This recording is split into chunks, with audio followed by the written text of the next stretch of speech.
I'm alive. So are you. It's hot out there. Let's blow them off the line of scrimmage. Headline,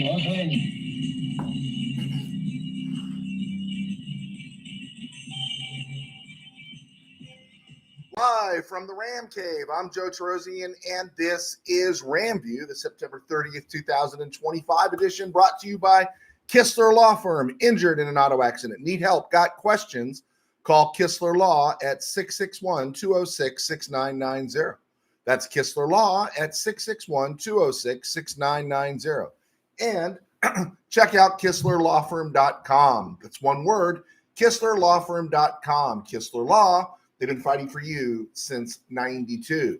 And by Temple City Auto Repair, having some auto issues, get yourself some John and Henry with Temple City Auto Repair.com. All right, I apologize for not being live yesterday. I had to deal with some contractors with the day job. I had a Zoom call to do, and by the time I got here, the football games had already started.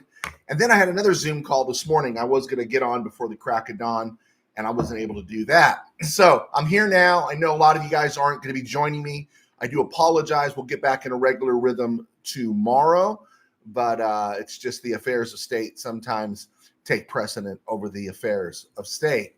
All right, I'll recap just briefly a couple of the things I posted. I did early yesterday morning post a RamView wrap up, and you know the takeaways from that. I think everyone's already talked about the Ram game quite a bit, but one of my big takeaways is Matthew Stafford does look like he's just getting started, and I think he's getting warmed up. Matthew Stafford just looks fantastic. I had a conversation with a close friend who knows football, and I asked him. You know, we didn't see Van Brocklin play. You know, I've got Gabriel's numbers. I saw Gabriel at the very tail end of his Ram run in 72. And, of course, saw James Harris, saw John Hadel, Pat Hayden, Jaworski, Burt Jones, Joe Namath, Steve Bartkowski, Steve Dills, Jim Everett, you know, Dan Pastor, did I say Jeff Rutledge, Bob Lee, Vince Ferragamo. I saw all those guys. Saw Tony Banks. I saw Mark Rippon come in for a while, saw Steve Bono come in for a while, saw Steve Walsh come in for a while, saw TJ Rubley, you know, saw Mark Bolger. I didn't hate all these guys. I liked quite a few of them. Saw Sam Bradford, suffered through Kellen Clemens, and was it not Sean King? I forgot his name. Was it Sean Lee? Whoever replaced Bradford in one of his numerous falls. Saw Kent Knowles, saw all these guys. We saw Jared Goff. And the only comparison I have is between Kurt Warner and Matthew Stafford. And I loved Kurt Warner. I loved Kurt Warner's accuracy and how quick he got the ball out. But honestly, I love Matthew Stafford. Matthew Stafford is probably one of my favorite quarterbacks of all time. I knew he was good in Detroit, but watching him with the Rams, just seeing him, again, if he played someplace other than Detroit, he'd be in the conversation for greatest quarterback of all time. I said it there, flat out. If he played 12 years someplace other than Detroit, if he had been with the Cowboys, they'd have won a Super Bowl. If he had been with the Patriots, they'd have won their Super Bowls. If he had been with Frisco, they probably would have picked off a Super Bowl win here and there. If he had been in Baltimore, they would have won more Super Bowls than what they won in 2011 or 2012 and 2000. You know, there are just teams here that's like, oh my gosh, where he could have gone. Kansas City, he could have had multiple Super Bowls before Patrick Mahomes arrived. But he was stuck in Detroit. Matthew Stafford's just one of the greatest quarterbacks of all time. He's not going to get that love. He's not going to get that those kind of flowers, plaudits, or anything. But he is. I think he's one of the best that's ever played.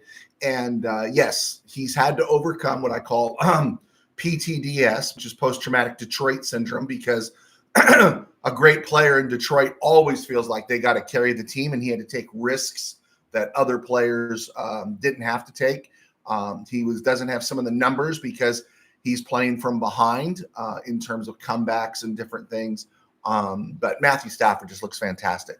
Other one I wanted to reiterate on that I touched on Monday morning was Kyren Williams. I think Kyren Williams, no one's going to put that fumble on Kyren Williams. We're done. Boom. Kid will get hit with that fumble, but we know that wasn't on him. But the other thing too, love Blake Corum, anxious to see Jarquez Hunter.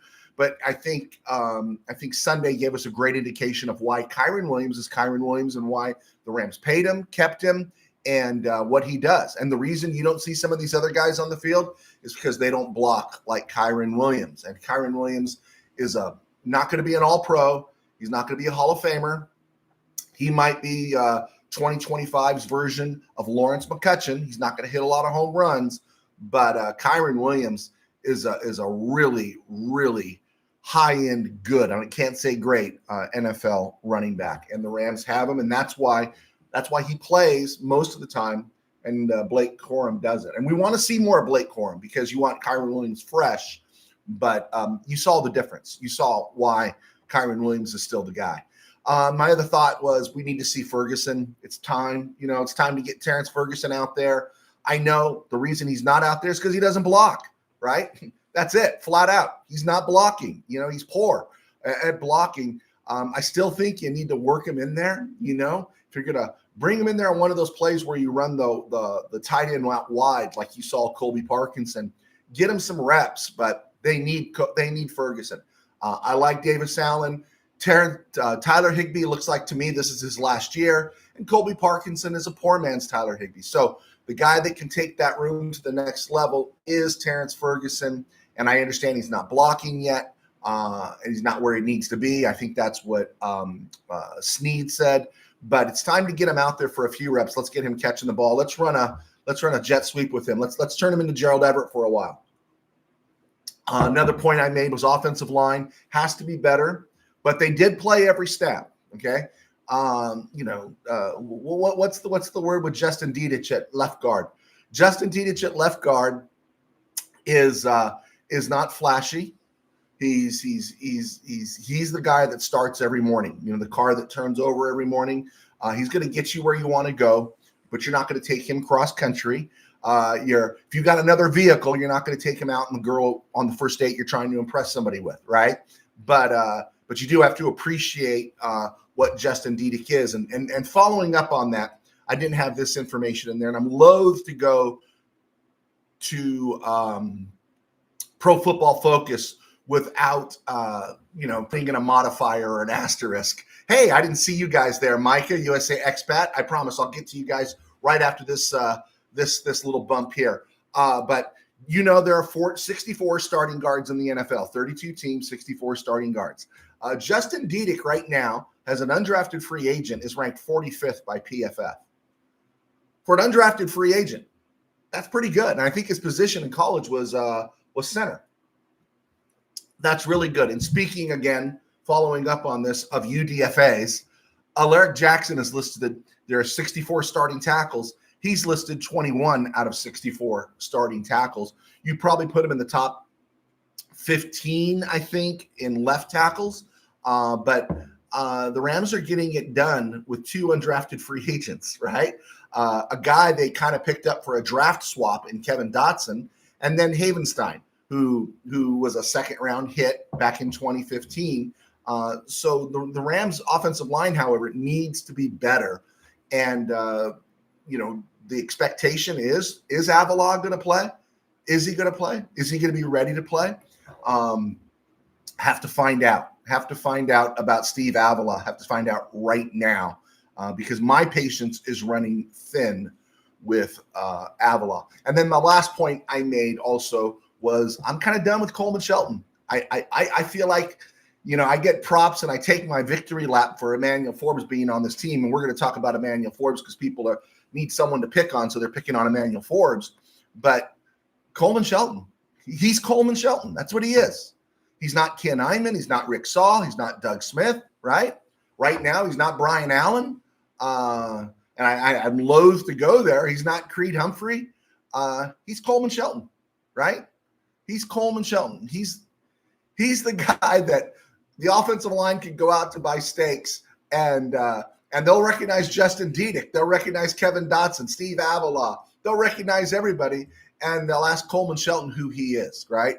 And he is – you have to ask that because he's marginal. He's just okay. And I think the Rams really biffed this one. I think this is a worse mistake than Jonah Jackson. And I don't think Jonah Jackson was like, he got hurt. They moved on. Okay, fine. Rams took a swing. But Coleman Shelton is a sign of the Rams just playing it safe. And I think they spit the bit on it. So there we go. I'll get to some other stuff here in a second. We'll talk a little bit more about the 49ers. But guys, thank you for joining me. Jesus50, Micah Gutierrez, USA expat. Micah, you had the first question. Friendly reminder that the Winers drafted Jake Mooney 2 whole rounds before we drafted Puka. Number 99, 3rd round overall. Were you with us when in the summer when I broke down how the Niners have done 13 top 100 picks inside the top 100 from 2020 to 2024, and I think only 2 were actively contributing, and I think one of them was Jake Moody. That's why they are who they are, and we're very happy about that. USA expat message to McKay: stop risking Stafford's spine running sneaks behind a lightweight center. Amen. Absolutely. I have no problem. Quarterback has to run an occasional sneak. And it looked like on the one, because I was ready to blow up, but on the replay, it looked like Shellman did get his push on that one. He got a push on that one, but it looked like Stafford went the wrong way or chose the wrong side to go to. But yeah, I don't want to see Stafford sneaking, not behind Coleman Shelton. I just don't. I do not. Mike Gutierrez, breaking: Lamar has to miss 2 or 3 games with a hamstring injury. Micah, man, you're doing my show, bro. Exactly. Yes. And that's an opportunity for the Rams when we look at the schedule. Absolutely. Jesus50, Niners better be ready for their bang bang. That's an interesting question because I want to see how that plays out. But before I get to that, let me talk about Emmanuel Forbes. He got beat on the crosser by Michael Pittman. No doubt about that. No problem. But to blame Emmanuel Forbes and say, oh, man, Rams got a problem there or he's not living up. Did you see the catch Adonai Mitchell made? He was right there banging with Forbes on the play. He made a great catch. The kid made a great catch. And to say somehow Forbes failed on that is ridiculous. And to keep an eye on the rest of that play. It was Forbes who didn't give up and applied the pressure at the end to chase down Adonai Mitchell. That maybe, I'm not saying it did, but maybe caused him to have a hesitation or whatever it was to fumble that ball out of the end zone. It's low-hanging fruit. You can't blame Puka this week, right? So we got to blame Forbes, right? And this is typical KBM. All right, looking to this 49er game real quick. This is the interesting one. Concerns for Fog City, right? For the Fog City game. 49ers did not practice. These are concerns when 49ers aren't practicing because these are younger guys. Juwan Jennings has a bit of a shoulder. Ricky Pearsall hurt his knee last week, and then this Sunday he left the game. Brock Purdy's toe is still up in the air. They were listed as did not practice. That doesn't mean they won't play, but given their health this season, it is concerned. Renardo Green is banged up. Their number 1 draft pick, Michael Williams, is banged up. D. Winters is banged up. And we also know about Barch being on the IR. We also know about Nick Bosa being gone. All right, we know those things.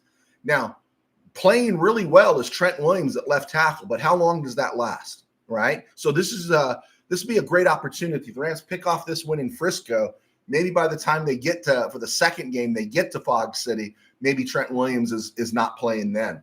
And then the other one I wanted to look at because he's healthy and he's playing, it's Christian McCaffrey. Frisco's struggling to stop the run, and then they're not really running the ball very well. McCaffrey had 17 carries against Jacksonville for 49 yards. On the year, he has 69 carries for 225 yards.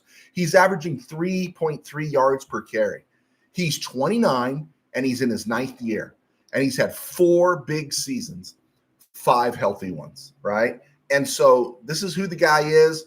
I think time is running out for Christian McCaffrey, at least being a feature guy. That's why all these other injuries to the younger guys have been kind of wow to Frisco. Kittle is out as well.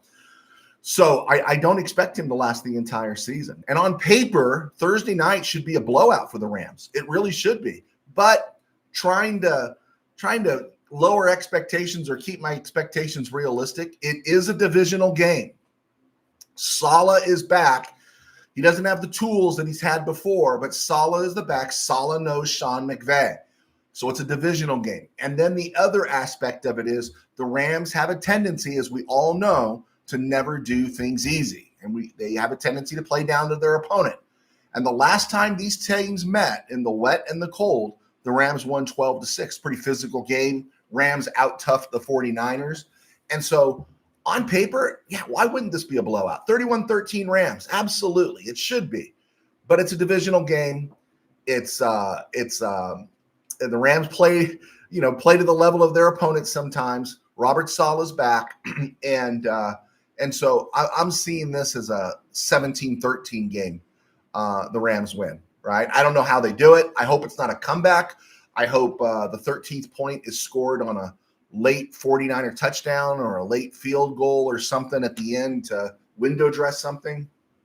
But I'll take the Rams at home, 17-13. And again, like this Indy game, even though it was tough, that's a game they had to win. There was no room for margin of error there.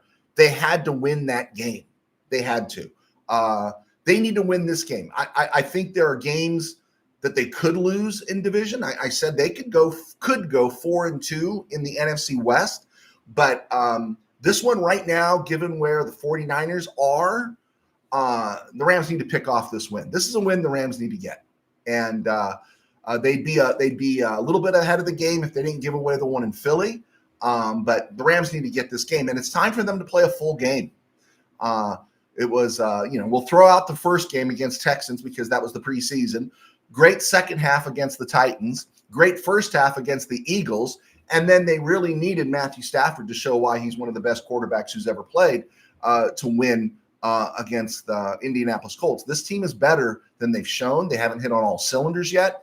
And they're 3-1. As a Ram fan, do we even know how to respond when our team is 3-1 in September?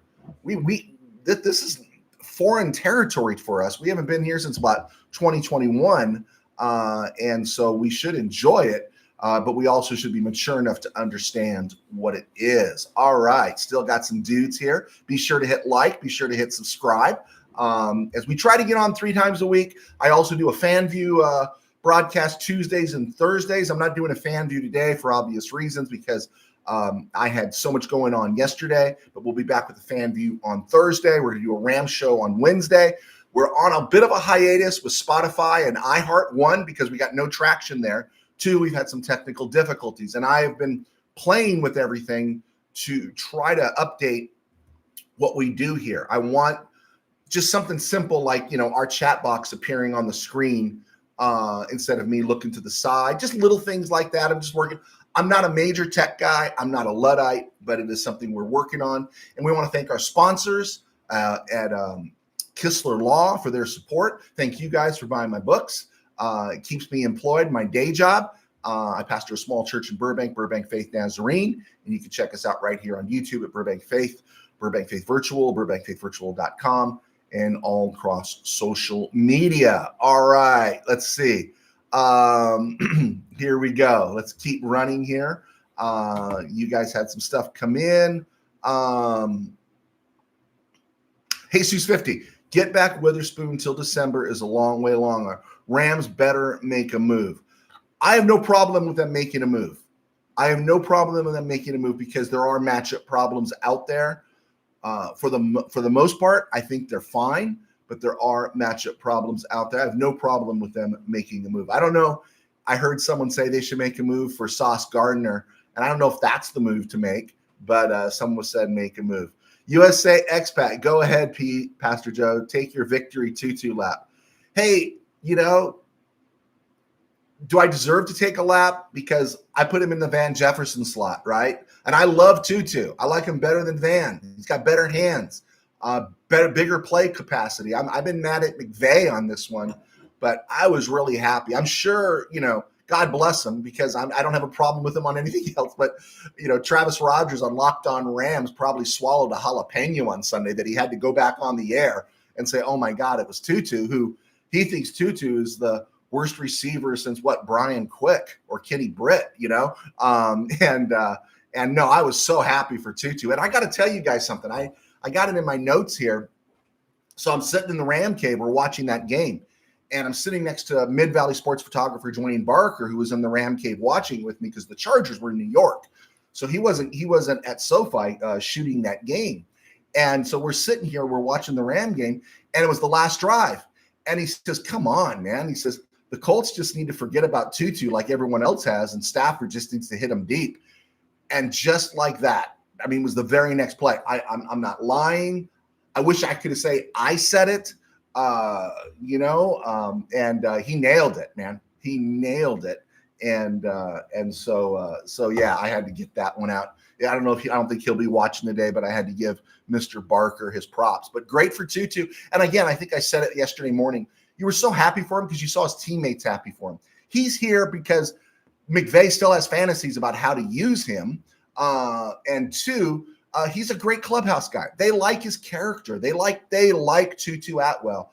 It's not his fault he was drafted 57th overall. It's not his fault he was drafted ahead of not only Creed Humphrey, but Nick Bolton. It was not his fault. And actually, I would still put it on McVay. I would still put this all on McVay. And yeah, I heard Colin Cowherd reference him as a bust. And yeah, Cowherd doesn't think Magic Johnson can play or shoot the ball. So anyway, you don't have to listen to him. But no, I was really happy for Tutu Atwell. Really happy. And maybe instead of a 6th rounder, maybe we can get a 5th rounder for him at the deadline. There we go. Let's see, USA Expat. No more Fog City now. They're the landfill Niners. There you go. Good call. Good call. Jesus 50. If Trevor Lawrence can lead the Jags to 26 points, then Matthew Stafford can lead the Rams to 30. Yeah, theoretically, right? Theoretically, you're absolutely right. But, I hope Brock Purdy plays because I've seen what Kyle Shanahan could do to the Rams with a backup quarterback, right? So, the Rams should be able to score 35 on the 49ers. They can't stop the run. Their secondary is banged up. And here's something else that I pulled out on the 49ers because I heard it said, but I wanted to look it up, and I did, and it was true. The 49ers had only 5 pressures against Jacksonville on Sunday. Just 5. 0 sacks and 0 hits on the quarterback. If you can't get to Matthew Stafford, he's going to kill you, right? And so on paper, the way it all projects, it should be a Rams blowout, but it's a divisional game.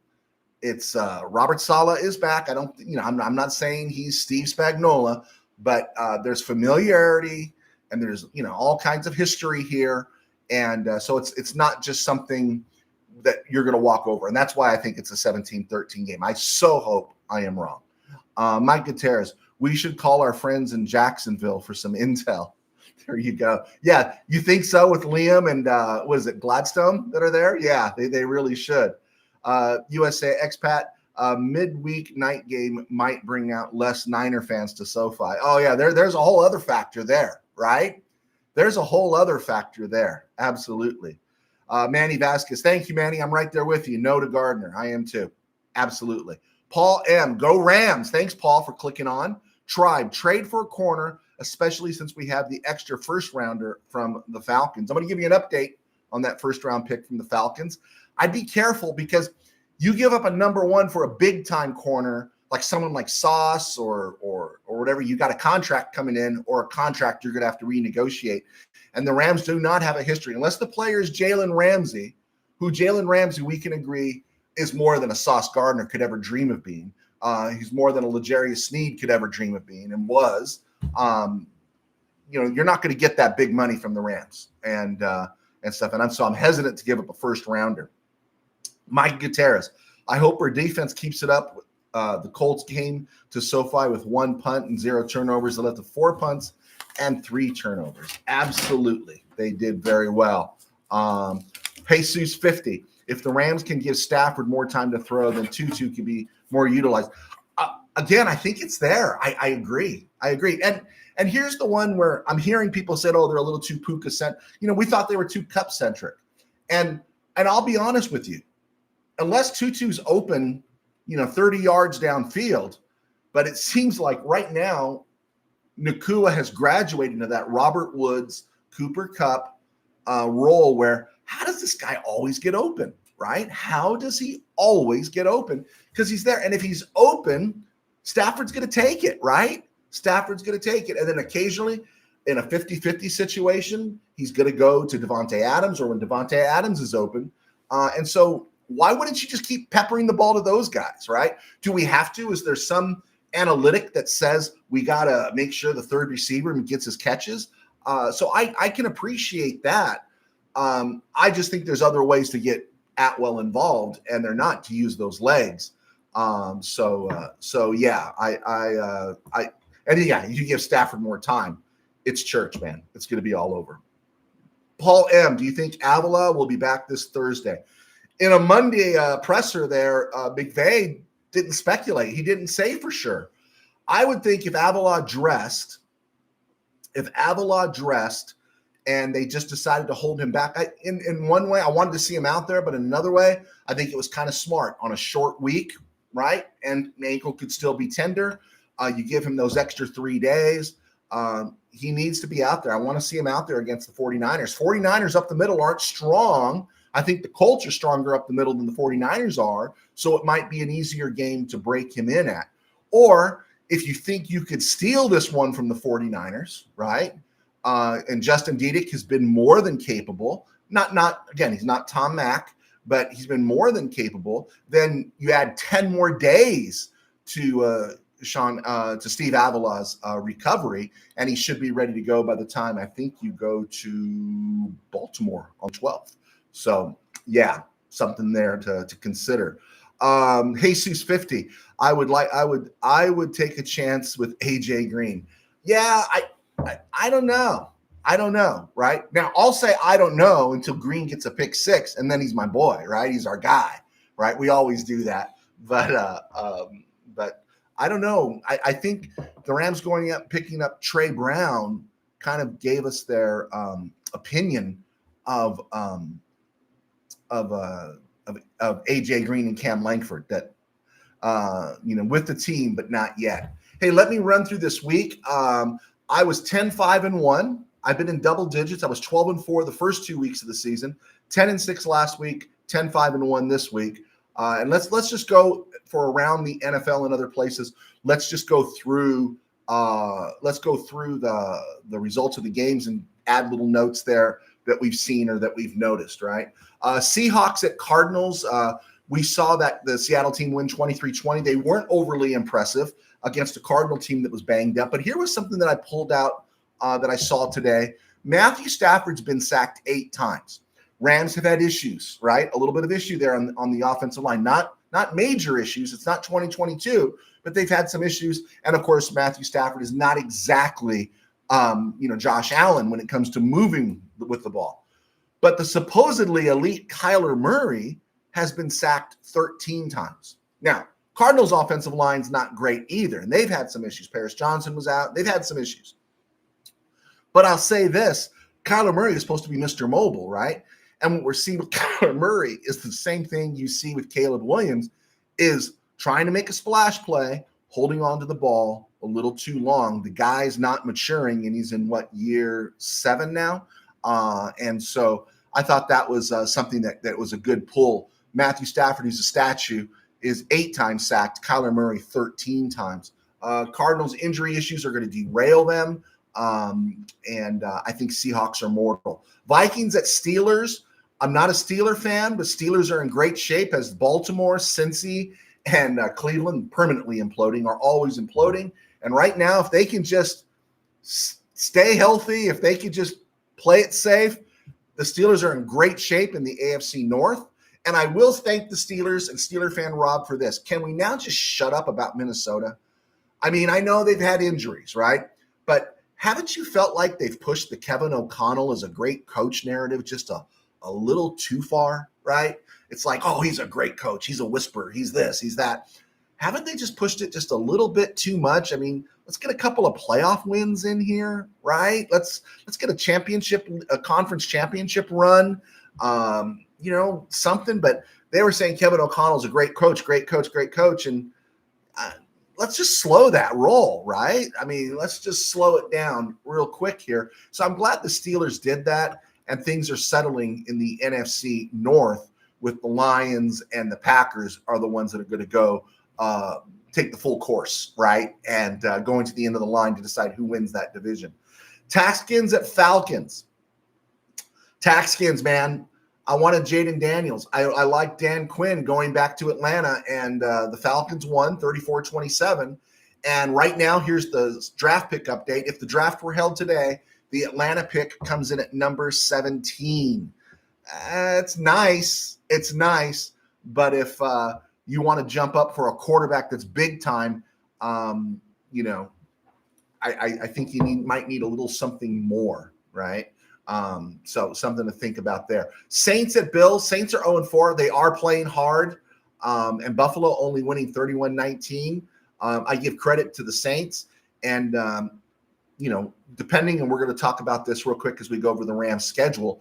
That's a game maybe the Rams shouldn't overlook, or it could be a trap game. Browns at Lions. Everyone's raving about Myles Garrett and his team after what they did to the Packers. Detroit scored 34 points on this great defense. Remember the Packers were going to the Super Bowl, right? Packers are the best team in the NFC. Packers had the most talent of anybody, and Micah Parsons, oh my gosh. And Detroit didn't have the coordinators, and Detroit lost too much. And Detroit went into Baltimore, kicked butt, did what they're supposed to do, and then they just put 34 on a great Browns defense, supposedly. And I think Edgar Allan Poe wrote Premature Burial, and I think that fits the Detroit Lions. Titans 0-4, lost to the Texans, now 1-3. Houston won 26-0. Texans have already given up on Cam Robinson and traded him to Cleveland for, I think, a 6th or a 7th, or was it a pick swap? Titans go to Phoenix this week, and I don't think that's going to be an easy game for them. But let's root for them, huh? We root for Cam Ward. Patriots beat the Panthers 42-13. I don't think that's a surprise. Vrabel team playing against a rookie quarterback. I just wouldn't sell the Patriots short, and I'm just not a believer in the Panthers at all, and I'm not a believer in Bryce Young. And, farewell and adieu. Chargers at Giants. I took the Chargers. Giants won 21-18.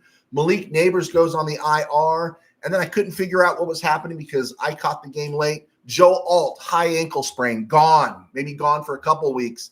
And that is a nightmare for the 3-1 Chargers. And there's talk all through the media the last few days about all the hits Justin Herbert is taking. Quentin Johnson did score a touchdown. So that is another encouraging one.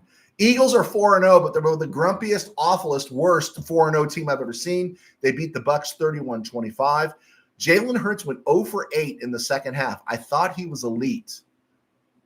He's got Saquon Barkley, and he's got 2 incredible receivers, and he went 0-for-8. That one is interesting, and those receivers aren't happy. I think there's going to be an Eagle implosion this year. I do. Keep an eye on that.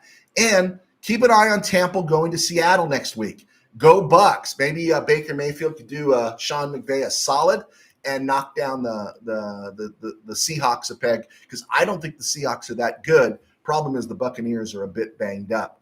Colts Rams, we covered it. I will say this: Daniel Jones, first interception, his last interception looked bad. Every place else in between, he looked pretty good. Right now, I would take the Colts in the AFC South. Jaguars at 49ers. 49ers, bad special teams. Jaguars capitalized. Jaguars are getting turnovers. 49ers provided, 4 of them? 3 Brock Purdy picks, I think it was. One of those was off McCaffrey's hands, so give the interception to McCaffrey. I'm glad Jacksonville is winning. I think people wanted to root against Trevor Lawrence. I don't know if Jacksonville is as good as the Colts, though. Rams are going to find out in London.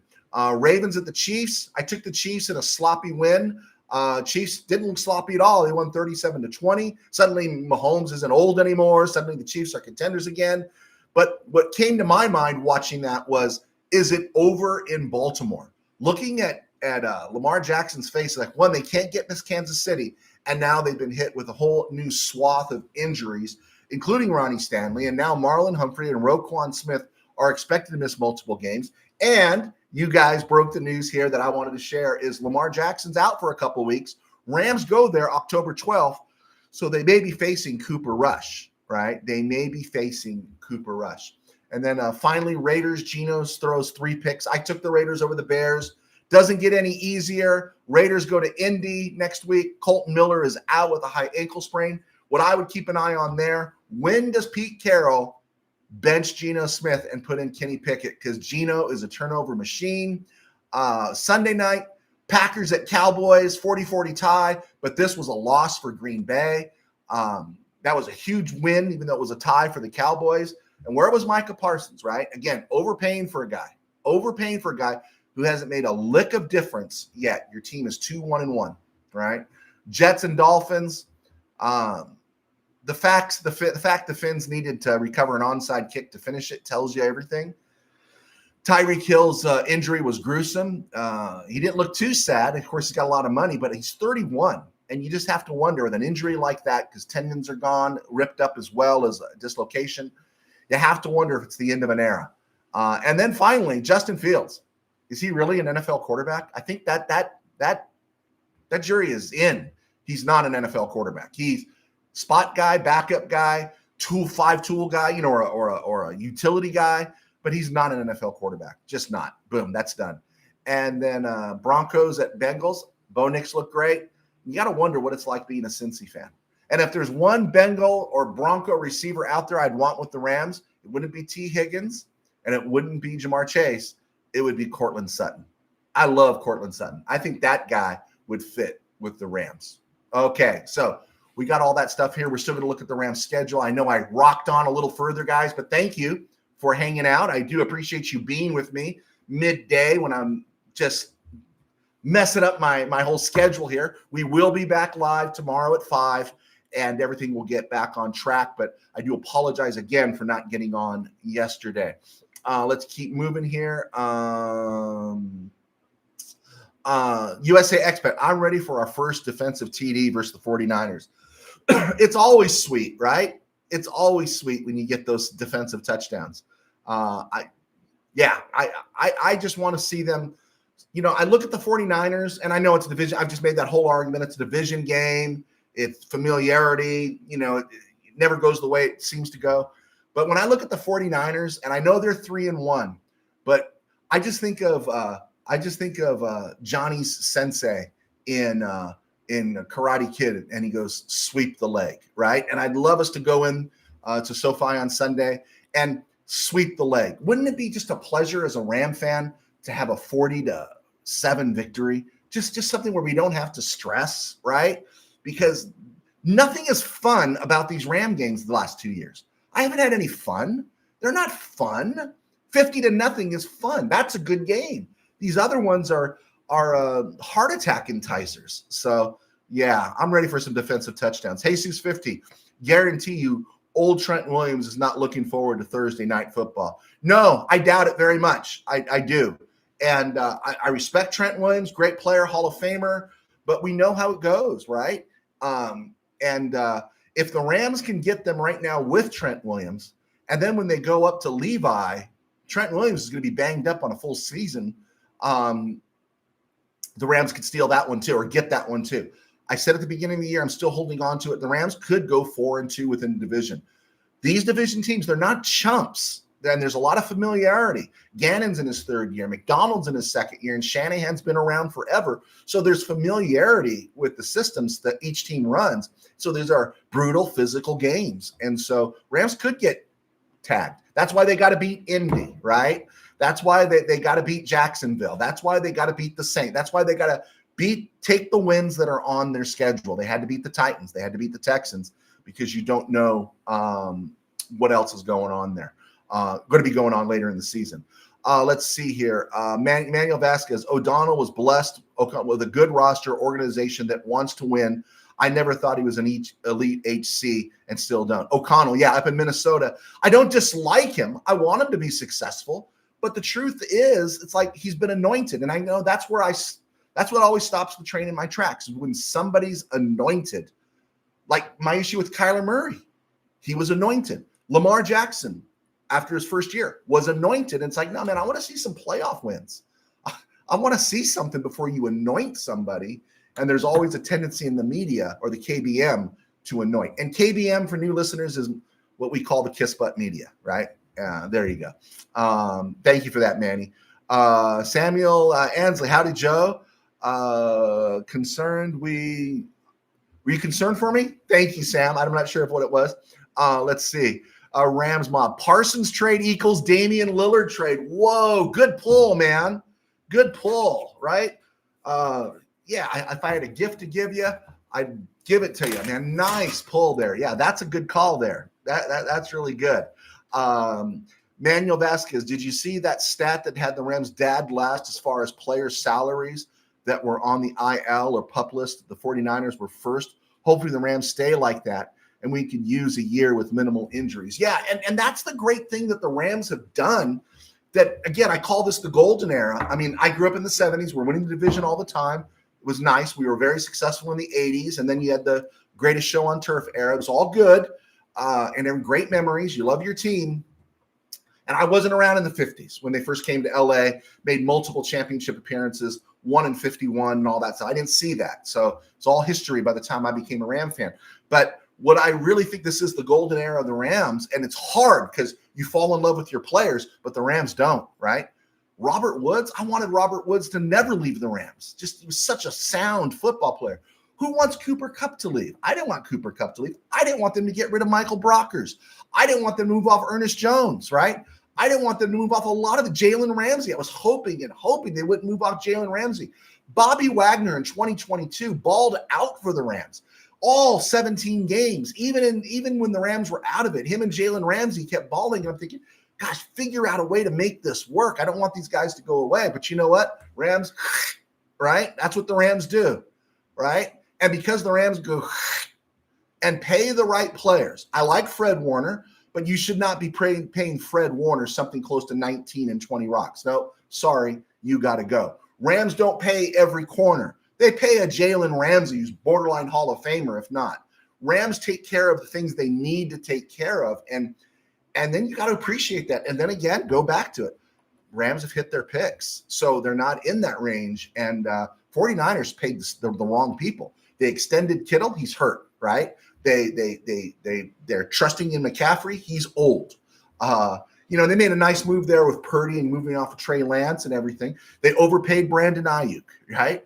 And so I think there is something there, Manny, where this is the golden era. We should so appreciate the front office the Rams have. I hope it lasts forever. I really do. Let's see here. Micah Gutierrez. I think Steeler fan Rob might want to start saving up for home game playoff tickets. He's going to get that home game. Well, maybe. I don't know. It depends on how it falls, right? And everything. But you're depending on Aaron Rodgers staying healthy all season. The offensive line is not great. Maybe it's going to get better. They were able to run the ball. They need Jaylen Warren, right? And I think, again, injuries, but also good for Tomlin. They exposed the Vikings for what they were. So great win. I'm not taking anything away from the Steelers right now. And their division is becoming very hospitable, right?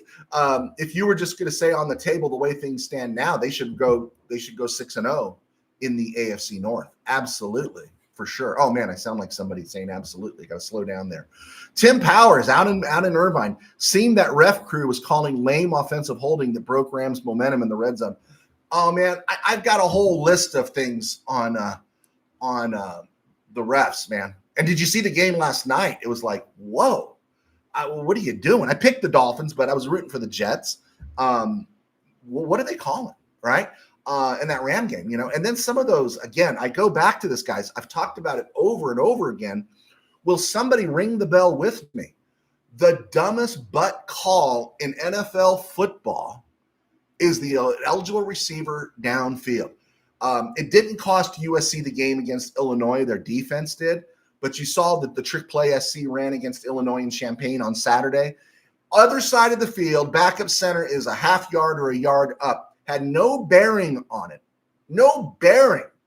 Wasn't even in the passing lanes or anything. And they threw that flag. It is, to me, it's something. When I see a flag thrown for an eligible receiver, it's when one of the government bureaucracies sticks it to you and says just to justify their job. I had windows put in my house a few years ago.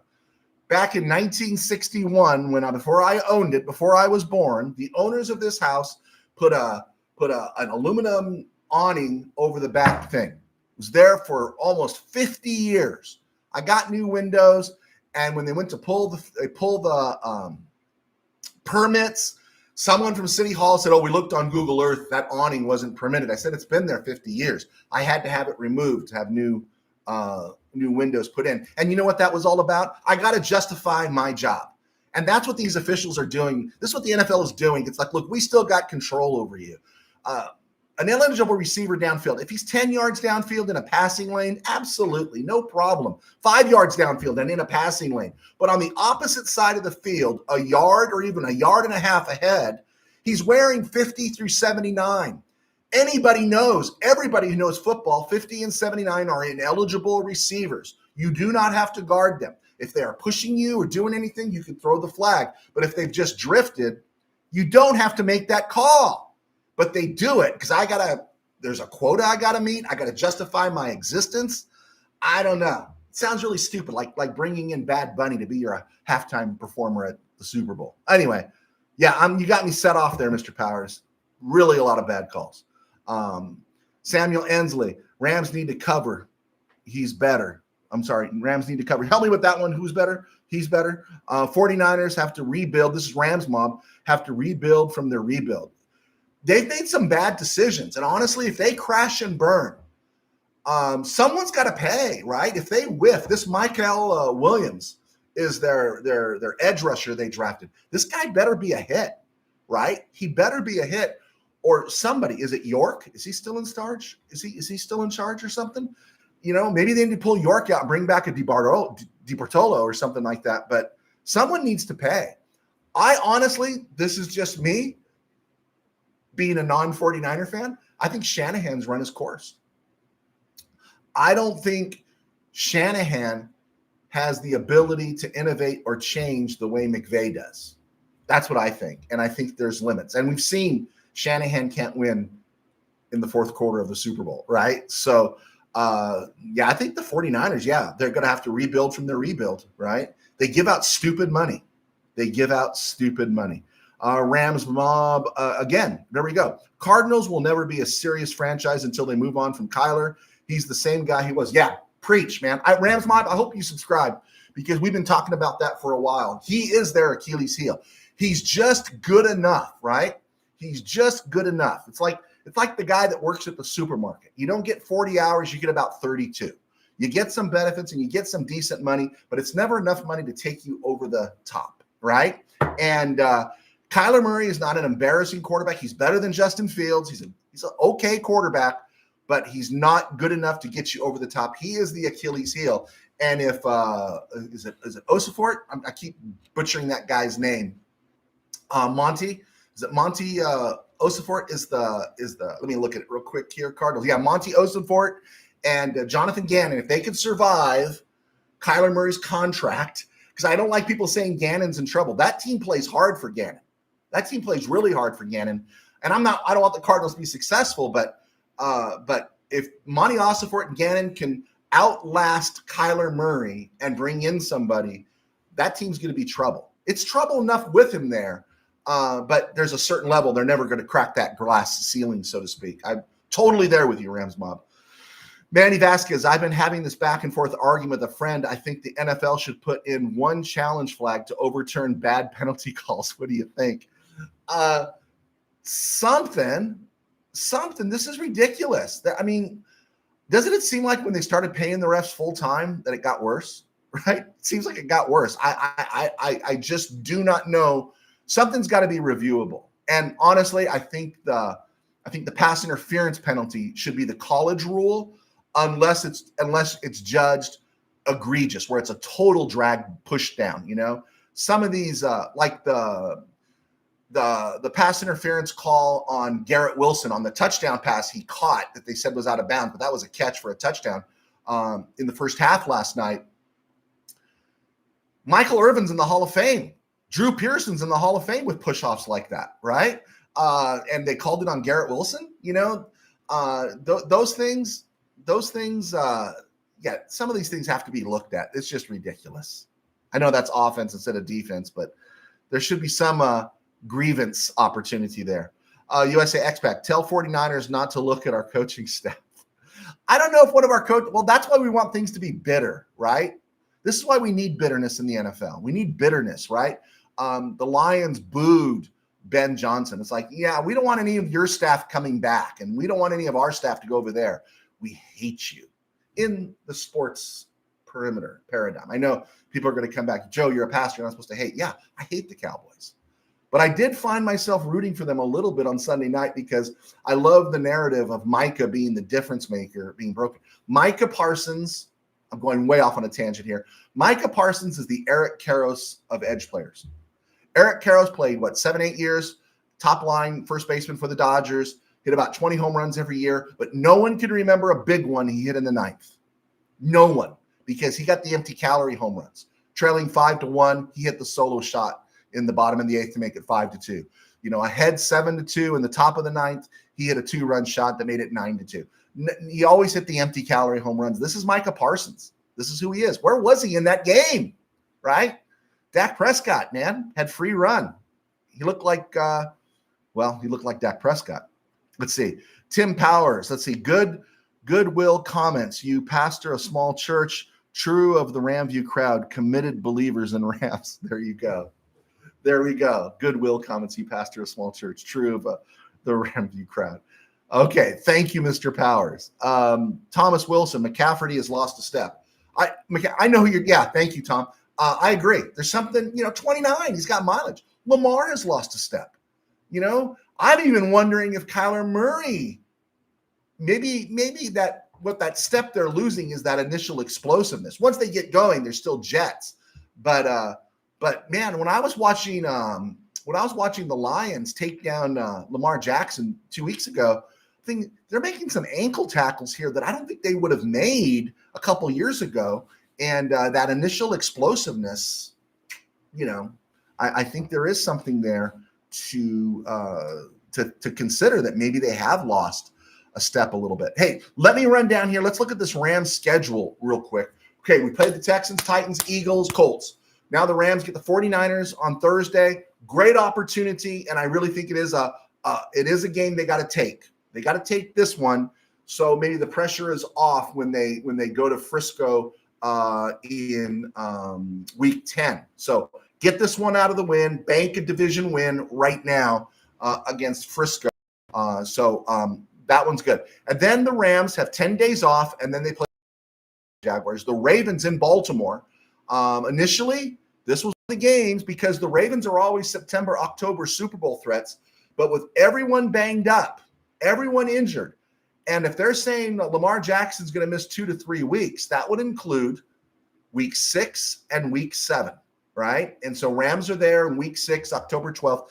That's a game the Rams, they could steal back the game they gave away from the Eagles. And still, the Rams' best football should be ahead of them.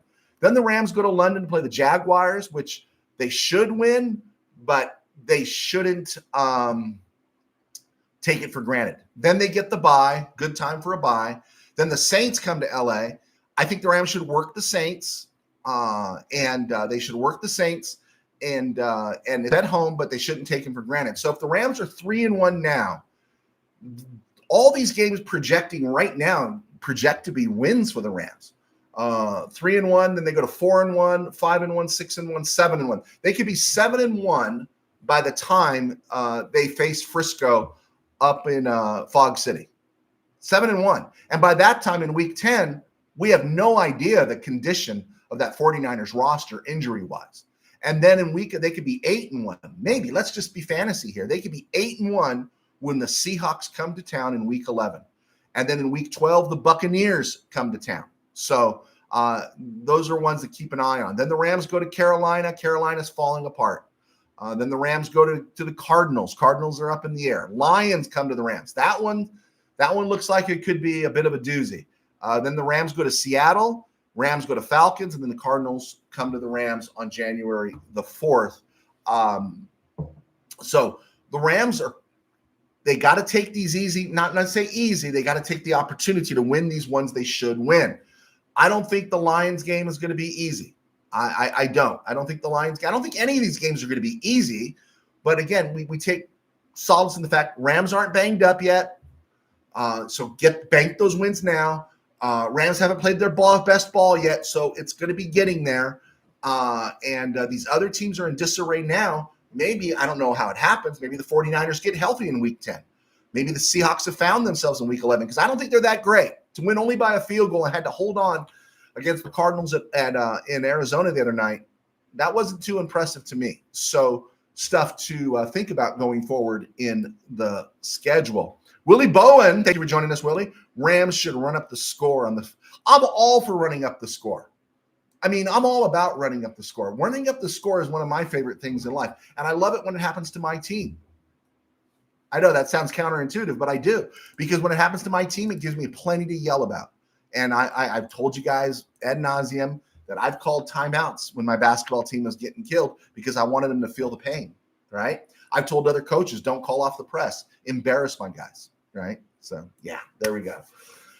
All right. Do I have anything here? No. Former Ram, NFL great. Spent most of his time with the Bears. Bill George passed away on this day in 1982. On this day in 1983, the Rams cut former USC wide receiver Jeff Simmons, who was at one time the leading receiver in USC history with a little over 100 catches, and they signed former Rams and Raider cornerback Monty Jackson, who was at the end of his run, and he didn't finish the season with the Rams, but wanted to get that out there. Tomorrow's October 1st. We are on the air, and not a whole lot. But we do want to mention tomorrow is Marcus Dupree Day. Marcus Dupree was signed by the Rams October 1st, 1990. All right. I think we got it all in. Did you guys have some more questions? I'll stay for a minute or two. I want to keep it less than an hour. I cannot believe the audience we had for me coming on like this. Guys, thank you so much. I am working to change things a little bit. This screen, I kind of want to get it projected onto the thing here so you guys can all see it. As everyone clicks on, but I guess you can to some extent. But anyway, we're just trying to upgrade things and working hard on that. Let's see, Manny Vasquez. If the Rams stay healthy, they're going to win a minimum of 13 games. I think that was what we said, right? But we projected high end 13 wins, low end 11, and you know if the Rams, let's just say. They give one away to the Lions, right, and lose 2 in the division. That still makes them 13-4. I don't think the Seahawks are going to go 13-4. Remember they were talking about Frisco, even though they're 3-1 right now, easiest schedule in 50 years in the NFL, and they got lucky against the Seahawks, right? All the division games are going to be tough for the 49ers. They've already lost to Jacksonville, and suddenly things just don't look easy anymore. It wasn't easy for them in New Orleans either. So, yeah, there's great opportunity here. All right, I'm going to hang around for one more minute. Yeah, I think we're good. Anybody got anything else? We will be back tomorrow, 5 o'clock. If you haven't subscribed, please hit like, subscribe, hit share, tell your friends about it. And we love talking RamView. And I will be back live tomorrow at 5 and then Thursday with FanView. Yeah, there we go. All right, guys. God bless. Take care. Thanks for joining. Hit that like button. I do appreciate it. Manuel Vasquez, I'm halfway through your book so far. I like it. Nice job. Manuel Vasquez, thank you so much. You are my ambassador of Quan. Go Rams.